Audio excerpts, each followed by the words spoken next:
तो बच्चों, आज हम आपको सुनाने जा रहे हैं चुड़ैल की कहानी। एक बहुत खूबसूरत गांव होता है जहाँ पे राहुल और उसकी माँ रहा करते थे।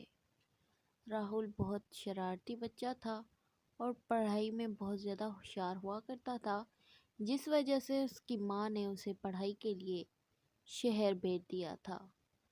ऐसे ही कुछ साल बीत जाते हैं और राहुल बड़ा हो चुका होता है और उसकी माँ बूढ़ी।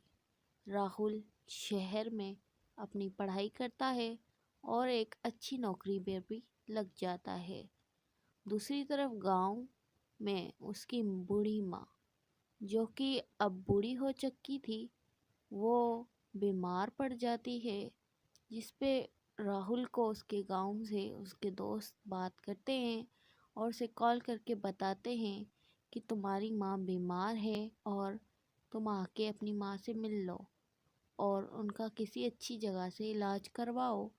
जिसके बाद ये राहुल सुनते ही दौड़ा अपनी माँ के पास जाता है और वहाँ कुछ दिन रहता है और अपनी माँ की सेवा करता है। इसके बाद उसकी माँ की तबीयत में सुधार आता है। ऐसे ही 2-4 दिन बीतते हैं और राहुल अपने दोस्तों के साथ वक्त गुजारने लगता है और अपना गांव घूमने लगता है। ऐसे कुछ दिन बीतने के बाद राहुल अपनी माँ को बोलता है कि हम जहाँ बचपन में खेलने जाते थे, उस जंगल में मुझे जाने का बड़ा ही मन है। जिस पे उसकी माँ उसे बताती है कि बेटा, उस जंगल में तो चुड़ैलों का साया है, तुम ये गलती कभी भी मत करना, उस जंगल में कभी भी मत जाना, वहाँ पे बहुत ज़्यादा ख़तरा है। राहुल, जो कि शहर में रहने के बाद मॉडल हो चुका होता है, वो अपनी माँ की बातों पर ज़्यादा ध्यान नहीं देता और वो अपनी माँ को बोलता है कि माँ, आप किस ज़माने में जी रही हैं, ये भूत वूत कुछ भी नहीं होते। इस तरह राहुल अपनी माँ की बातों को अनसुना करता है और फैसला करता है कि वो जंगल जाएगा। जिसके बाद वो जंगल के लिए गुजरता है। उसे नहीं पता था कि उस जंगल में चुड़ैलों का साया है। वहाँ पे चुड़ैल तो उसे खाने के लिए इंतज़ार कर रही होती हैं। वहाँ पे एक नहीं बल्कि बहुत सारी चुड़ैलें रहा करती थी। राहुल इस बात से अनजान कि जहाँ पे वो बचपन में खेला करता था, वहाँ पे इतनी सारी चुड़ैलें हो गई हैं, क्योंकि वो शहर में रहने के बाद बदल चुका होता है और उसे भूत और चुड़ैलों पे यकीन नहीं होता।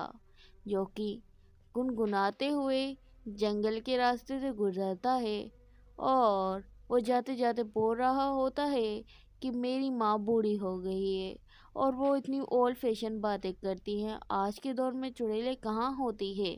इस तरह राहुल को चलते चलते रात हो जाती है और वहाँ पे उसे एक अजीब सी आवाज़ें सुनाई देती हैं, जिस पे राहुल हैरान होकर यहाँ वहाँ देखता है तो उसे कोई नज़र नहीं आता। लेकिन दरख्त पे बैठी चुड़ैल उसे देख रही होती है, जिस पे राहुल घबरा के बोलता है कि यहाँ पे कौन है। तभी चुड़ैल उसे बोलती है कि आज तो मैं तुम्हें खा लूँगी। इस तरह बोल के चुड़ैल दरख्त से नीचे उतरती है और राहुल को मार डालती है।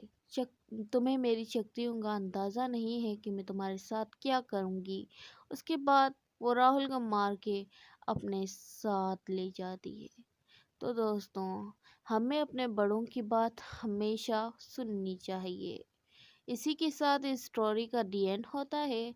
और अगर आपको ये कहानी पसंद आई हो तो हमारी वीडियो को लाइक, शेयर और हमारे चैनल को सब्सक्राइब करना बिल्कुल भी ना भूलें। शुक्रिया।